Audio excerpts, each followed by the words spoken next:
Mushkonjët po kthehen në një shqetësim serioz për pushuesit dhe banorët në zonën bregdetare të Divjakës.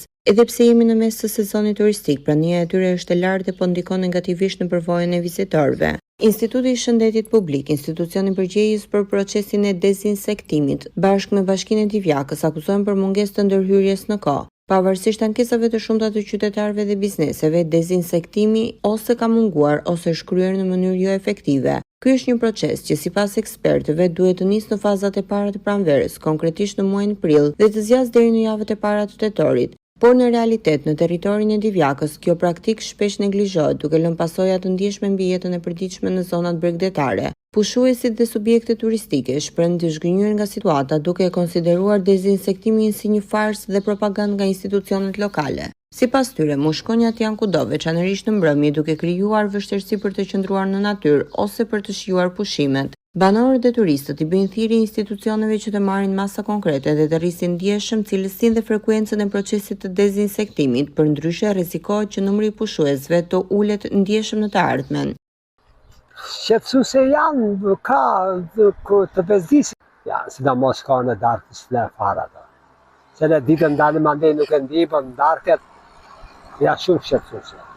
Shpeshherë institucionet shtetit thonë që kanë spërkatur për të larguar mushkonjat. Po, a vazhdojnë mushkonjat të ekzistojnë? I ndaluar një spërkatur një herë, sigur u rregullohet si janë prap, ato filluan.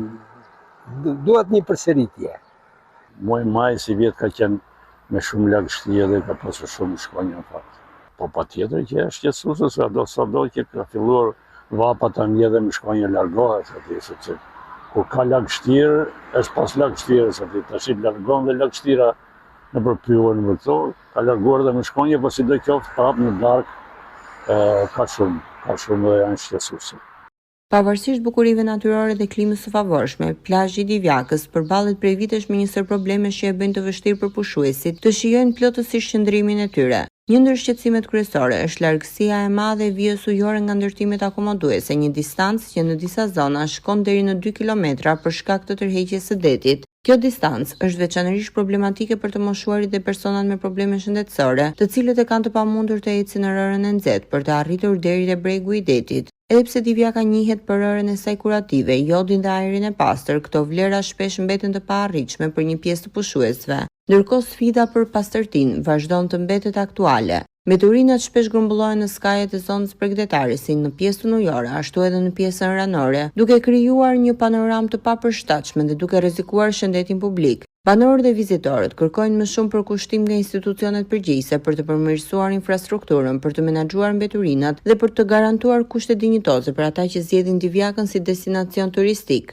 Por plazhi i Divjakës përballet edhe me të tjera probleme, siç është mungesa e masave të domosdoshme të sigurisë për pushuesit. Në një kohë kur sezoni turistik ka nisur zyrtarisht, shumë biznese që ushtrojnë aktivitet tregtar përgjatë vijës bregdetare nuk kanë vendosur kullat e vrojtimit. Vrojtuesit e trajnuar apo mjetet shpëtuese, të gjitha këto të përcaktuara qartë si detyrime ligjore. Pamjet e siguruara nga kamera e televizionit Apollon tregojnë realitetin në terren. Plazhi i Divjakës nuk ka sinjalistikën e nevojshme për sigurinë në ujë, nuk ka kullat vrojtuese të instaluara dhe mungojnë edhe flamujt paralajmërues për pushuesit. Kjo situatë përbën në rrezik të drejtë për jetën e pushuesve, veçanërisht në rastet e rrymave të forta apo incidenteve në det. Ekspertët e sigurisë bregdetare theksojnë se kullat e vrojtimit janë një nga elementët më të rëndësishëm në parandalimin e tragjedive në det, pasi ato sigurojnë ndërhyrje të menjëhershme në rast të rreziku. Mosvendosja e tyre është jo vetëm shkelje ligji, por edhe papërgjegjshmëri e drejtë për drejtë ndaj jetës së njerëzve. Ndërkohë Bashkia e Divjakës dhe drejtuesit e saj, sipas banorëve dhe operatorëve turistik, shfaqen aktiv vetëm në rrjetet sociale dhe portale, duke krijuar një realitet virtual larg asaj që ndodh në terren. Në plazh situata është krejt tjetër, mungesë infrastrukturash, mungesë sigurie dhe shumë pak mbështetje institucionale për sezonin turistik që tashmë ka nisur. Pushuesit kërkojnë ndërhyrje të menjëhershme nga institucionet qendrore për të garantuar sigurinë në Bregdet dhe për të shmangur ndonjë ngjarje tragjike që mund të parandalojë me masa elementare.